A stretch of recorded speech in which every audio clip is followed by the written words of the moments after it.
벌써 오늘 48주년 교회 창립 기념 주일, 아침부터 예배하고 또 오후 시간에는 우리 찬양팀과 함께하는 온세대 찬양 예배로 우리가 들어왔습니다. 아침에 참 동영상이 생경하더라고요. 말로만 듣던 교회 건축 현장을 바로 눈앞에서 보듯이 생생히 보았습니다. 단순한 건축의 문제가 아니고 땀 흘리고 피땀 흘린 눈물의 기도로 교회를 일구어왔던 우리 믿음의 선배들과 동료들을 확인하는 것 같았어요. 목사님 애쓰시는 것이 우리가 충분히 이해할 수 있지만 어린아이, 우리 노년, 우리 중년들 할 것 없이 모두가 애썼다는 그 흔적이 역력했습니다. 심지어는 우리 교회 밖에 있는 분들까지 기도해 주시고 많은 것으로 협력했다는 점에 큰 감동이 됐어요. 과거의 삶을 함께 하셨던 하나님, 현재 모습 속의 그 은혜를 확인케 하시는 하나님, 앞으로 우리 교회에도 하나님께서 부흥으로 인도하시고 큰 은혜 가운데 우리 교회를 주장하시는 하나님의 권세로 함께 하실 줄로 믿습니다.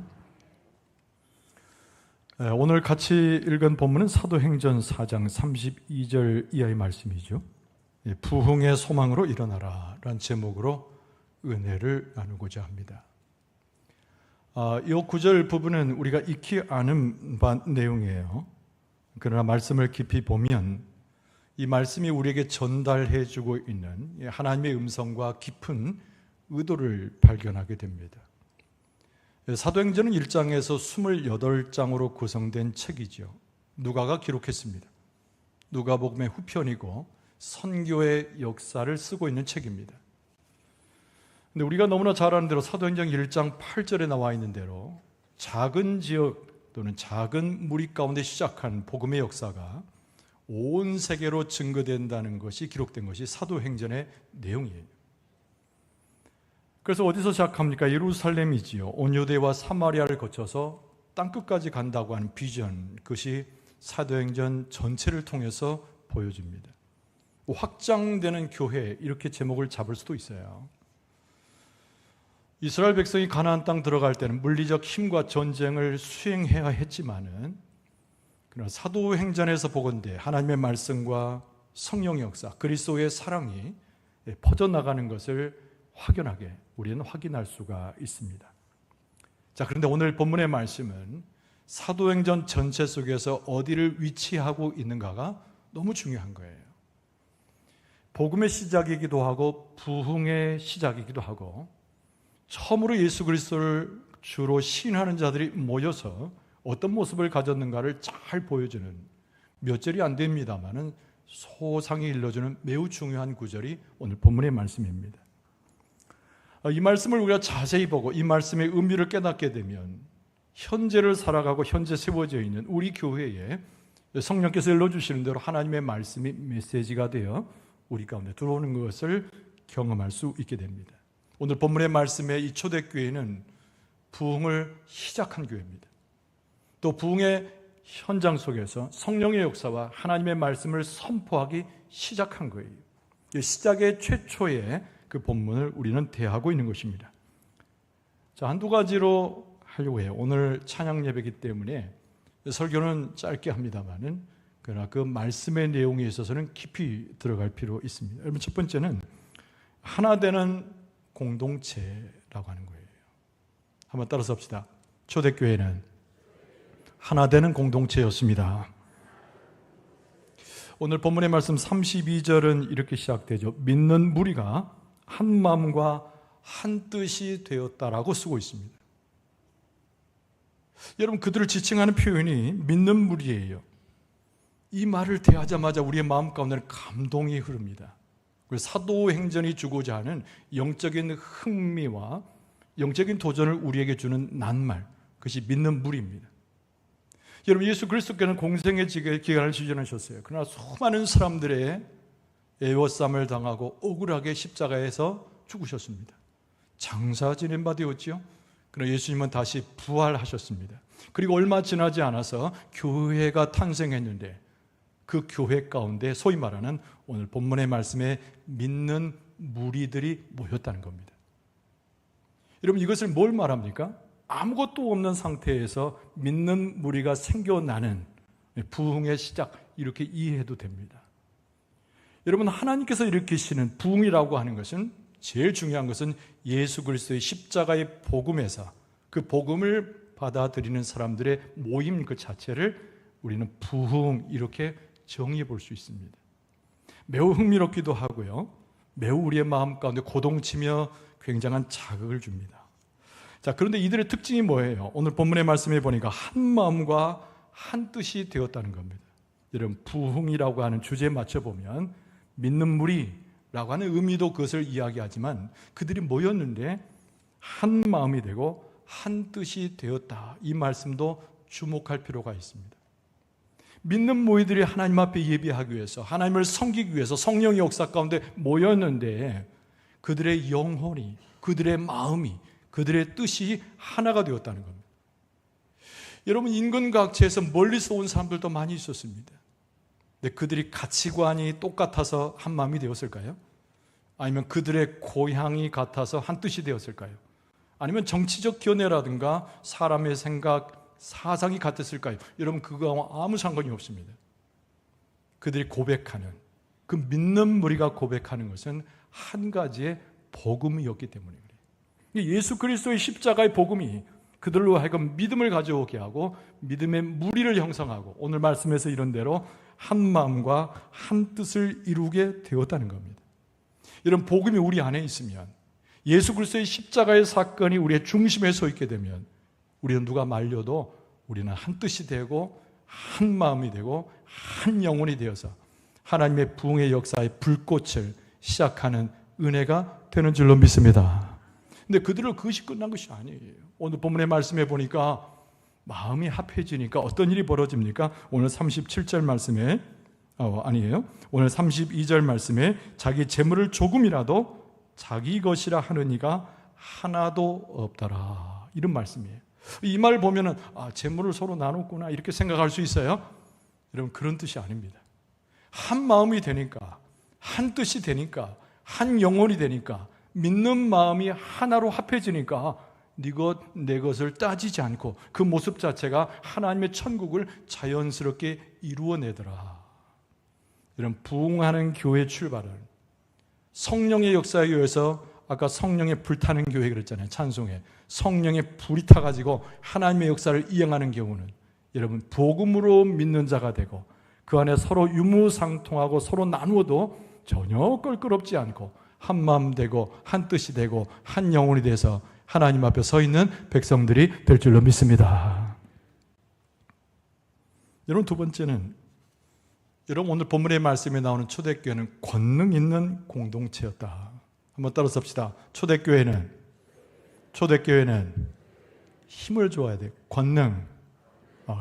다시 한번, 초대교회는 권능 있는 공동체였습니다.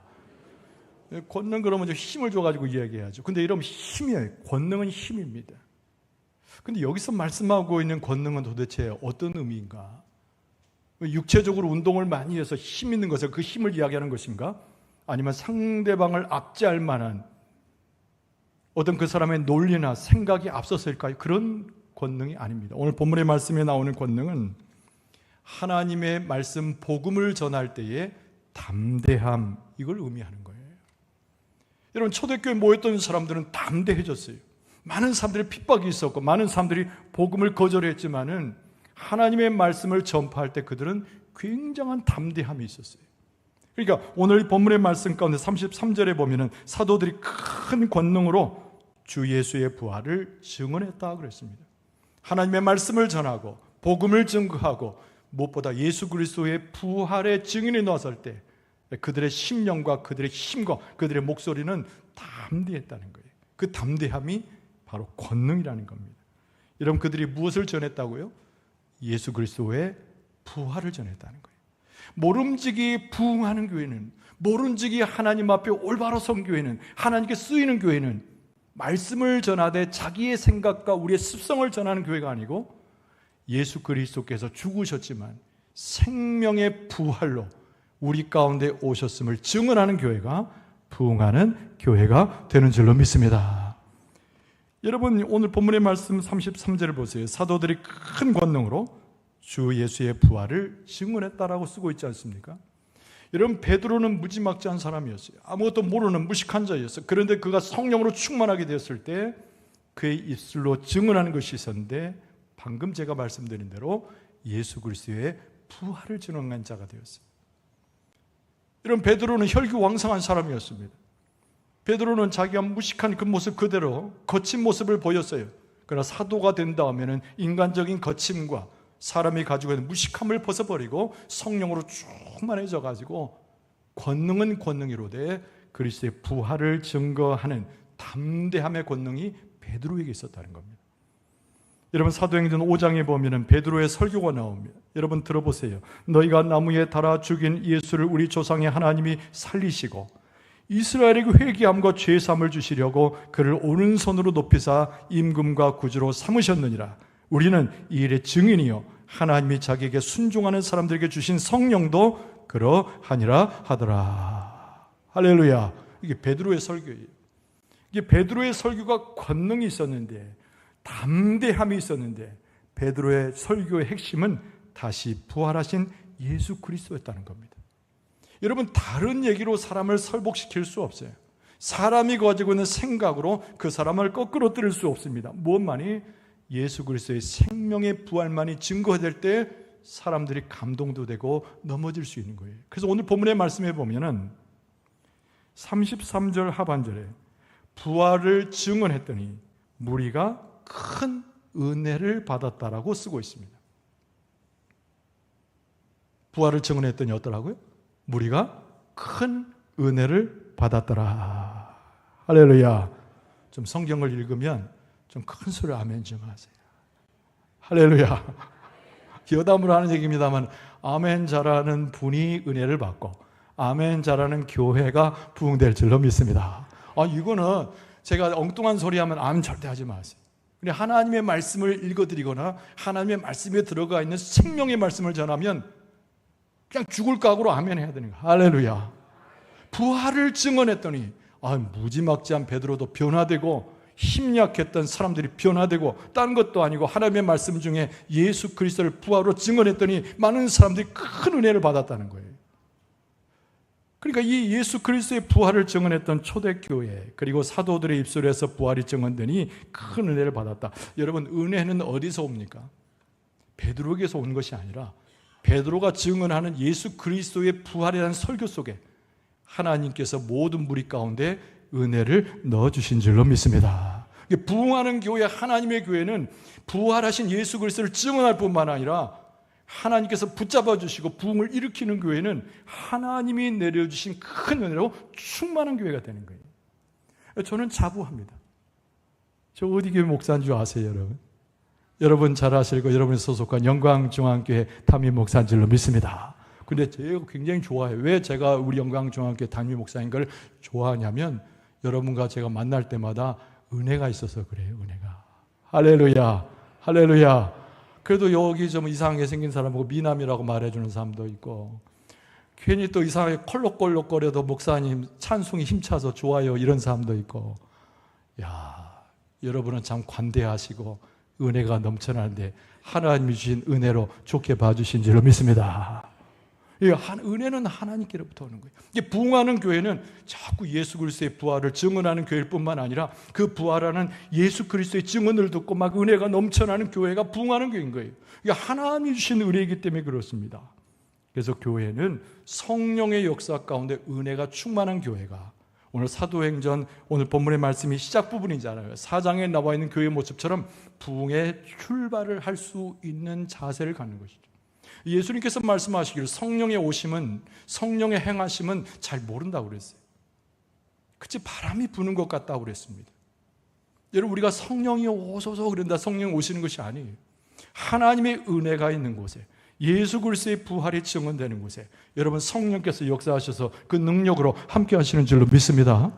그래서 예수님께서 말씀하셨다니까요. 요한복음 3장 8절에 보면 바람이 임으로 불매 네가 그 소리는 들어도 어디서 와서 어디로 가는지 알지 못하나니 성령으로 난 사람도 다 그러하니라. 이게 사람의 계획 가운데 부흥이 오는 것이 아니란 뜻이에요.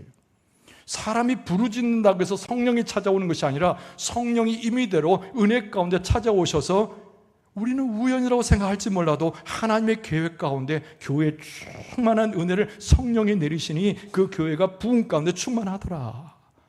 여러분, 아까 제가 얘기했잖아요. 우리 교회는 은혜가 넘치고 서로를 바라보되 관용으로 대하고 서로 사랑으로 함께하니 이것이 은혜 있는 교회요, 하나님께서 부흥하시러 성령을 보내신 교회인 줄로 믿습니다. 여러분, 성령 충만이 다른 것이 아니에요. 성령이 우리 교회를 지배하는 거예요. 성령 충만은 다른 것이 아닙니다. 우리가 입술을 이야기할 때 인간의 생각을 이야기하지 아니하고 예수 그리스도의 부활을 증언케 하는 것이 성령의 역사예요. 성령으로 함께하는 교회는 오늘 아침에 목사님 이야기한 대로 부정적인 것 좀 버리고 긍정적인 것을 보게 하고 세상 것을 보지 말고 하나님의 것을 볼 수 있도록 눈과 귀를 열게 하실 줄로 믿습니다. 이 초대교회는 어떤 교회느냐? 그 말씀의 부활의 증언이 되는 것에 담대한 권능을 가지고 있었고, 하나님의 말씀을 받으면 큰 은혜가 넘쳐나서 그 은혜가 성령의 권능을 받는 교회가 초대교회의 모습이었다는 겁니다.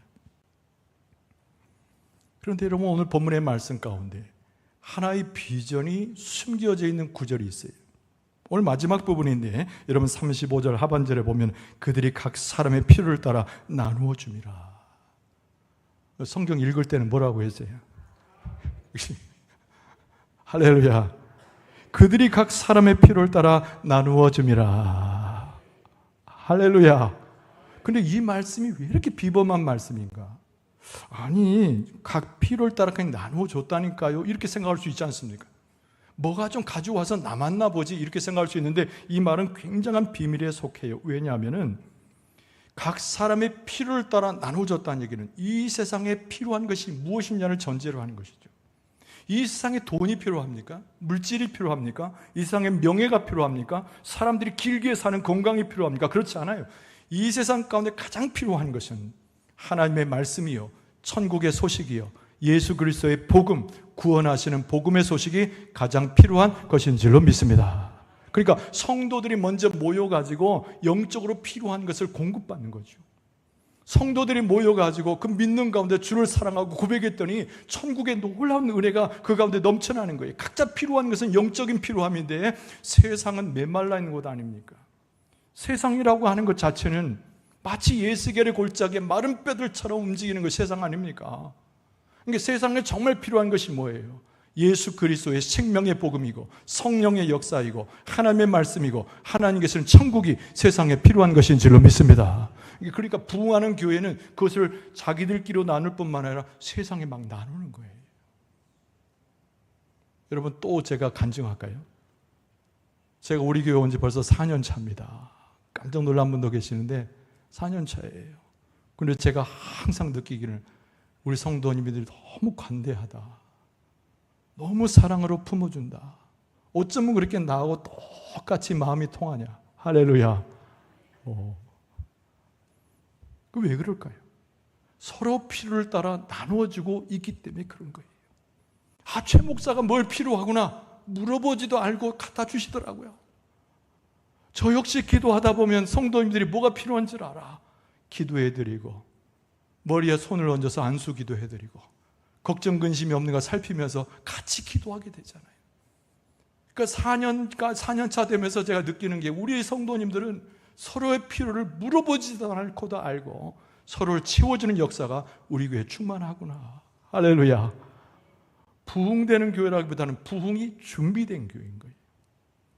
여러분, 한 사람을 소개할게요. 오늘 본문의 말씀을 지나게 되면 우리가 너무나 잘 아는 바나바라는 사람이 소개됩니다. 이 바나바라는 사람이 나누어주고 꿔주고 전달하는 데는 특등자예요. 여러분, 그래서 바나바라는 이름, 바나바 자체가 위로의 사람이라는 뜻이잖아요. 그러니까 바나바는 아주 특화되어 있는 사람입니다. 많은 사람들이 그렇게 불렀다는 거예요. 그 사람을 위로하는 사람, 위로해 주는 하나님의 사람, 이렇게 불렀다는 거예요. 여러분, 바울이 헤매고 있었습니다. 그의 전적인 과거의 엉뚱한 삶 때문이었지요. 교회에서 그를 받아들이기 어려워했어요. 그런데 바나바가 가서 바울을 교회에 연계해 줍니다. 그래서 바나바의 특징은 어떤 특징입니까? 사람을 세워주는 것이죠. 낙담한 사람을 위로해 줄 줄 아는 사람이었어요. 상처받은 사람의 상처를 씻어주고 함께했던 사람이 바나바였습니다. 그래서 바나바를 정의하는 몇 가지 표현이 있는데, 바나바는 첫째, 믿음의 사람입니다. 그리고 두 번째, 바나바는 교회를 연합시키는 사람이에요. 마지막 세 번째, 이것이 가장 중요해요. 여러분, 사도 바울이 첫 번째 전도 여행을 떠날 때 바로 그 옆에 파트너가 누구였냐면 바나바였어요.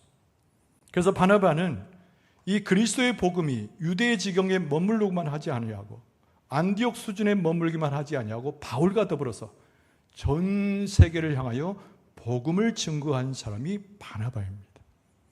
여러분, 부흥하는 교회는 우리끼리 좋아서 모이는 교회를 이야기하는 것이 아니에요. 지역을 넘어갑니다. 하나님께서 허락하신 선교의 경계를 넘어뜨리게 되는 거예요. 이 바나바의 역할은 바나바를, 이 바울을 어떤 사람의 연계에서 오해를 불식시키기도 했지만, 교회를 연합시키기도 했지만, 더 나아가서 전 세계를 향하여 그리스도의 복음을 증거하는 일에 앞선 사람이 바나바였다는 겁니다. 여러분, 사도행전 1장 8절 이 설교의 소대에 말씀드린 대로 성령이 임하셨을 때, 성령의 역사가 있을 때, 성령의 역사로 감동된 교회가 예루살렘으로 시작해서 온 유대와 사마리아 어디까지 가요? 땅끝까지 가는 것처럼, 여러분, 사도행전 전체 역사가 이 그리스도의 복음을 파급시키는 교회 역사인데, 바로 바나바, 필요한 대로 나눠줄 줄 알았던 이 위로자 바나바가 그 역할을 감당했다는 거예요. 그런 면에서 우리 교회는 부흥으로 준비된 교회입니다. 저는 그것을 확신해요. 우리 교회로부터 시작된 부흥의 역사가 나눠주고 꿔주고 베풀어주고 하나님의 복음의 역사를 세계 만방에 선포하게 될 때 이 지역을 넘어서 우리 교회는 부흥하는 교회로 계속 성장하게 될 줄로 믿습니다. 이런 미국의 큰 부흥사가 누구였냐면 D.L. 무디라고 하는 사람이에요. 이 사람이 얘기하고 설교를 마치려고 하는데, 이 D.L. 무디가 미국의 엄청난 부흥사였습니다. 이 사람의 말은 어눌하고 미국 사람인데도 영어 문법이 틀렸어요. 그럼에도 불구하고 이 사람을 통해서 수많은 사람들이 결신을 했습니다. 가는 곳마다 부흥회가 성공했지요.